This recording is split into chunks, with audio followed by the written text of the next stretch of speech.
Well, hello there, human hippies, earthlings, whoever you are, wherever you are, whatever you're doing, and if you're lucky enough indeed to be doing it too. I'm Bushcon Blitz, and today I've got 3 games for you. Two of them are me, one in the Sherman Jumbo, one in the Mouse, and then we have a game from my good friend I Raikkonen. And it's the best T30 game I've ever seen. It's unbelievable. You've got to check this one out. So stick around for that. That's the third and final game. The first 2 games, one is the Sherman Jumbo from the recent NA Tech stream. I wanted to play this one for you because it highlights, a lot of people don't know about this tank. It is one of the most underrated and best kept secrets in Blitz. It's a tank, I recently said this about the K91, where getting up tiered can be an issue. And it's not that it's an issue so much as when it's against its own tier or below. This tank, it's a heavy tank running around pretending to be a medium, right? And you can see the mobility on it is not that crazy. And I really wanted to showcase this because a lot of people don't know about this tank. And they don't know about the secret of this tank, which is you can run it with the stock turret. Now that means you can't run the very, very top gun on it. But the stock turret is bouncy as all hell. And the upper glacis on this thing is bloody strong, and you will run into a lot of mediums and lights when you're running around at tier 6, and those guys are going to struggle to put shots, effective fire, through the front of this tank, especially if you angle it up like this. You're going to see I troll for bounces on this corner here a couple of times, and although it's certainly not the most OP tank in its tier, it's bloody strong. Like it is really one of the most low-key seal clubbers you are going to find in any tier, and no one talks about it. So here we go. I first found this tank. My VK2801 stats are off the charts rubbish. There you go. We troll a bounce out of this, and one of the reasons for that is my good mate Swiss Cheezel, who a lot of you probably know. He's done a lot of videos with me on here. He's one of my mates from Grump, like Snake Eyes and Chappos and Ouija and Aegon and Bazar and all the boys. He ran the Sherman Jumbo with me when I was running the VK2801, and we did 100 and something games, and we ended up with a 92% win rate in the VK, nearly 93 in fact. And that was mainly based down to the fact that Swiss carried my ass in this tank while I was playing a super OP tank and doing it pretty well as well. So that puts some kind of perspective on how strong this tank is. And not only was Swiss doing that in this vehicle, it's not been nerfed or anything since then. It's still the same tank. It's got a stupidly good upper plate. It's got a stupidly good turret when you run it with this stock turret. You don't have to. You can still be successful with the other turret and just use it like a corner fighting monster like this. You can see when you're up against tier 5 and tier 6 tanks, that strong upper plate, and you're just mobile enough to pull it all the way back. And it can do great things, as you can see in this game. We're just over here loitering, doing the business, penning and trying not to be penned in return, backing up the big dog, getting shots in on the side of that VK3001D as we push down. It's 2 on 5, but our mate Brandon in the KV2 is over there unleashing hell as well. We take one there. We were happy to eat that shot. Came out a little bit sideways, bad angles, but we had to clear that gun. And then we try and snapshot that one in. Doesn't go, but still, we're right in this now. 2 on 3, and they're much better odds. And this is where the tank is exceptionally good. Bullying other same tier mediums and lights and lower tier mediums and lights is what the Jumbo does very, very well. And it's funny, today I'm playing this game and then I'm playing you a game in the Mouse, which is kind of cool and funky as well. We switched to APCR, and both of them involve a lot of bouncy wouncy. Wow, I don't know, that doesn't sound good at all. But anyway, here we go. We've got the last one left. It's a KV1S over there that we can see. There's a Sherman Firefly running around somewhere. We can't see him, but we are very, very sure that he's going to pop. There he is. The KV2 is very low. Now, the gun on the Jumbo is not spectacular. There's no way around it. But the gun on the Sherman Firefly is actually really, really good in terms of pen. It's a tank that doesn't get enough play. It's a classic tank, like the Sherman Firefly. Go and look it up. It's pretty incredible. It's got a very special gun on the end of it that has an exceptionally large amount of pen, and it's historically a very, very famous tank, and it's something that I want to do is do some historical tanking videos, like on tanks that are in the game that are obviously very, very exciting. But the Sherman Firefly has great pen. It's not, you wouldn't know it from this poor fellow. He doesn't look like he's got everything working as intended, but that upper plate is doing everything that it was intended to do. And we take out Emmanuel and get our third kill. 3 kills each for me and Brandon. Good work, boys. And we get a very unlikely win, it seemed, at one point in time. Mastery badge, nearly 3,000 damage, 34,000 credits, high caliber, 3 kills, and a lot of bounces. Nearly a steel wall for a tank that is only a wee little medium.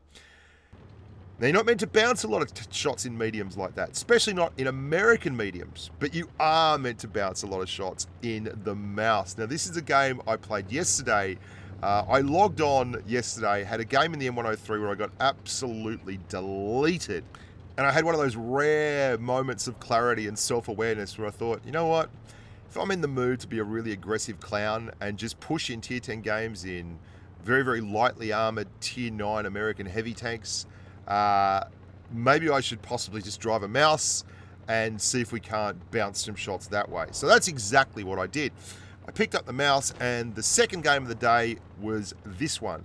A little bit of a perler, not a bad game at all. Has some moments that really highlight the key values of the mouse and also the key negatives of the mouse. There's a 183 and a waffle tractor drifting around somewhere, I'm suspecting, in the red spawn. We can see the rest of the boys have crossed over there from the red team. We take our time, pop a quick one on the side of the T-54E1, and just making sure I've got the sand dune here on my left, keeping me safe, dry, and happy in terms of the imminent showers that a 183 and a waffle tractor combined can bring to a human. Nothing popping here, and I think, you know what, I'm going to chance it. I'm going to be a bit risky, a bit naughty. I am going to cross sideways in front of all the bad guys. I can see that we have a TD spotted there on the left. It was not ideal. He's pushing up though. Hopefully I can get across and down the other side of this berm before he can get that gun down. The big old 183 doesn't have massive gun depression, so I was pretty safe there. And then we angle it up so we can get a shot at him when he pushes forward. We've reset our camo. Bang, nail him. In we go again. Oh, we hadn't reset our camo. So that was just, we had not even been spotted. There you go. Pushing up now, and this is where the mouse should be. But you can also see, that was a terrible shot. Own it, Pushka, own it. I'm keeping my angles. Look at the turret. When I'm popping out here, I'm keeping my angles at all times in a position where they're going to maximize the bounces, the bouncy wouncy. We're going to keep using bouncy wouncy, by the way, because that's how we roll. And you can also see how troll the turret of the 215B is when you don't have super gun handling. I could have switched up to APCR there, but I didn't. Second time's a charm. I'm thinking I'll go APCR this time. Glad we didn't. And here comes the I-7. Look at our angles. Our angles are sublime. Our angles are sublime. Absolutely no chance, boys. I got you covered. And there comes the waffle tractor. We poke one into him on the way past. And we're holding this left-hand side here. So if they want to force, there's 3 tanks on my right. So I'm figuring this is the place for me. I'm going to hold this left-hand side. Make sure this 215B doesn't just get a free run. We switch up to APCR, cover him, and covering ourselves in a little bit of glory here as well. We have the last medium standing is just to my left. There's a Bat Chat on my right, along with an E75. Things are getting very, very grim, but the T-54 does a magnificent job finishing off that 183. The Bat Chat goes down. We get the first of a series of frustrating bounces on the 215B. The E75 takes out the T-54, which is great. So we're now 2-on-4. And I'm like, you know what? If I bounce this guy again, I'm just going to push up. And yeah, let's just push up and take a hit from this grub. See if we can't bounce it and clear this 215B. We've got to absolutely clear him. Want to make sure of this shot. Here we go. Gonna wait. I'm happy to take a shot if I have to. There we go. We make sure we get it. Now it's 1-on-3. I want to get my angles back. I want to get my dangles back. Got a very, very healthy waffle tractor, which isn't a big worry. The big worry is if this 57 heavy, this 54E1 and the IS-7 can combine together to get me to bounce a shot or take a shot into the IS-7 and then get clipped into the side or something by the E1. That's when things will start getting very, very dangerous. But I'm not going to wait. I'm not going to rest on my laurels. I'm going to push down and look for the shot. And we get a lovely shot. You've seen some average gun handling and shooting from the Mouse so far, but here we go. Bushka's going to bring one back for the good guys. There we go. Straight through that left side, right side drive wheel. And then we start angling up again in case the IS-7 is pushing around into us. And we can, there we go. Line up. Get another bounce. You big dog, you. Urgh. Love it. Great way to start the day. Now we've just got to kill an IS-7 and a waffle tractor. The waffle's going to line up here behind the IS-7. We go to APCR. We just want to get one through that upper glacis. We finally take a hit from the IS-7. Angle up again for the waffle. Ram kill the IS-7. The waffle panics. Switch to HE. 552 into the top. And the waffle, God bless him, he just puts the gun up. He's like, you know what? I've had enough of this crap. I've absolutely had enough of this crap. Every single game it's like this. I absolutely surrender. You're going to come around here and you're going to see he's got the gun raised in the air. He's like, you know what? Do whatever you want to do. I'm out of here. You clowns can go play on your own. Good on you, GWWEI from the CTADC clan on the Asia server. Thanks everyone for the involvement in that game. That was actually quite a fun game. And I think you can see why the Mouse is such a superpower in public games. If you know how to angle and you have a little bit of tactical nous, you can turn it into a hell of a... I mean, good game, 4,500k damage nearly. Kolobanovsky just missed out in the steel wall there, but not far off it again. Now we're going to move on to just one of the best T30 games you're ever going to lay eyes on. This is Raikkonen of the Promo Clan. Now, Raik is a good mate of mine. He is probably the most experienced. Him and Fishy, I think, have been to every offline tournament that money can buy. I met them first in New York when they were just wee little lads. And I was a broadcasting neophyte who had to do like a 10-hour stint solo on a microphone, which was freaking hilarious. And then again, we met in Las Vegas when they did the Mobile Masters. And then again in Minsk, when we did the next Twister Cup.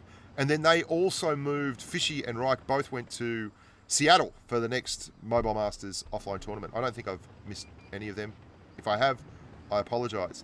And Raik is in those teams because he's a bloody good player. He's very, very tactically minded and he thinks his way through the game exceptionally well. And he's running the T30 in a tier 10 matchup.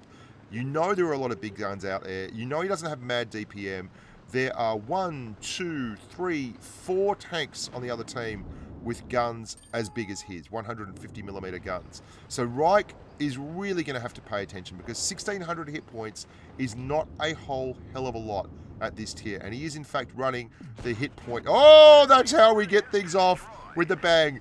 My amigo Raikkonen. Now you might remember Raikkonen did a video with the Kid Vov on the Platoon stuff where I interviewed both him and Vov regarding Platoon play and how they work things in Plat. You should go check that out if you haven't already. It's a split screen video. Took ages to get the ratios right and everything, but there you go. I digress. Let's have a little bit more of the Raik. Now he goes for the high floor, low ceiling shot there and gets rewarded. Nearly 700 damage with an AP shell through to the grill. So that's about 59 damage over, or 49 damage over the standard AP roll. An HE shell would have done a whole hell of a lot more, but you can never be sure with the grill. It's a very dodgy little animal.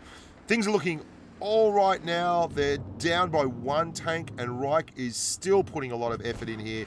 Gets a big roll and burns out Top Dragon 73 in the T95, and even Stevens things back up 2 tanks down a piece. Raikkonen's doing a great job here. Look at how he's controlling the middle of the map and getting shots from odd angles and awkward positions.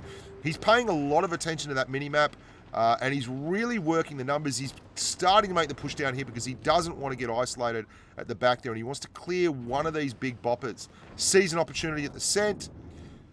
This is an optimistic shot, and he's had a lot of good RNGs going his way so far. So not a surprise that he misses that one. The T125 is begging for help here. This E4's got him lined up. He's eyeballing. He misses that shot. Raikkonen's going to come screaming around here, but the E5 already wrecks him. So it's been very, very friendly for Raikkonen so far. He's had a great ammo rack and a high roll and a grill, but he misses. Oh! RNGesus, thank you very much. He gets his second ammo rack for the game, and now he is hull down against the Centurion 7-1 and pops a 740 AP roll into the 7-1. He makes him a brutal one-shot. Just one more second of reload and he'll get there, but he doesn't have time to muck around. The grill is right into his side here. 621 HE roll, 941, big stuff from Raikkonen.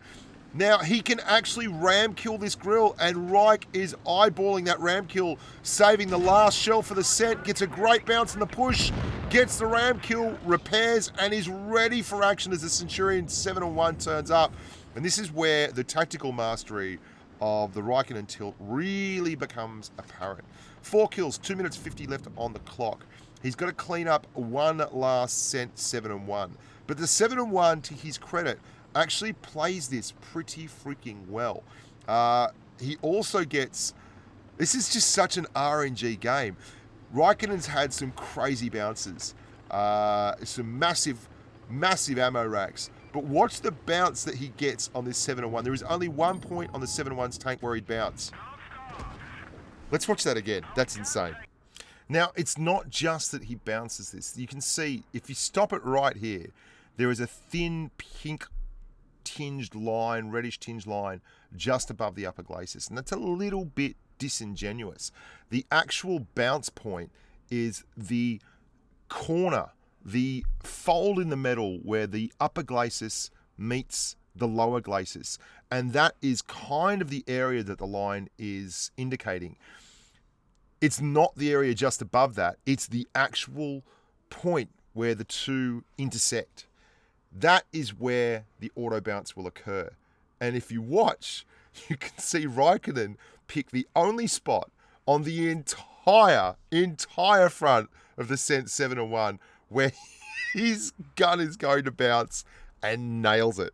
What a ridiculous RNG game this has been. But the game is not done. In fact, it is not nearly done. Raikkonen has 621 hit points, which is a 2-shot for the Cent, and he does a nice job there of just shielding that lower glacis, upper glacis area at the front of the T30, which can very, very easily be primed by the Centurion's amazingly accurate weaponry.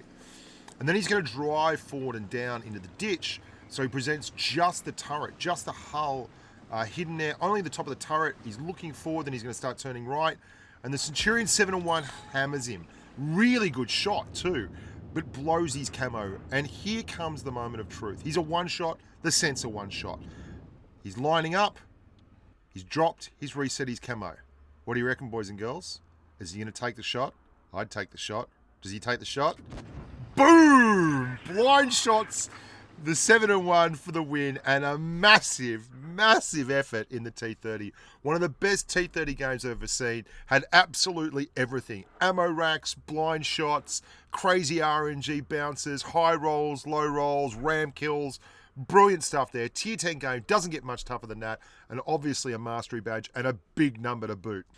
Thanks very much, everyone, for watching. Thanks, Raik, for sending that video my way. 7,243 damage, mastery, top gun, high caliber, and the good old Radley Volters.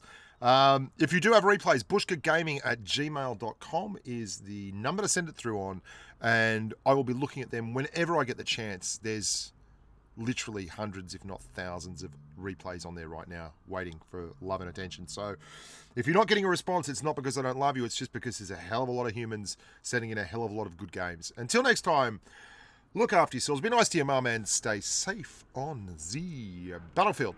Bye for now.